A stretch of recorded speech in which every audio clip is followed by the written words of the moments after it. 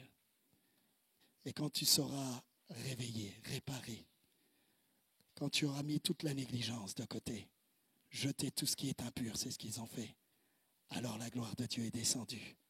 Et la présence de Dieu a animé cet homme.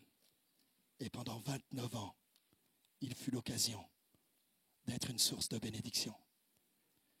Que Dieu saisisse chacune de nos vies et que nous soyons une source de bénédiction. Non pas pour les prochaines 29 années, mais jusqu'à son prochain retour.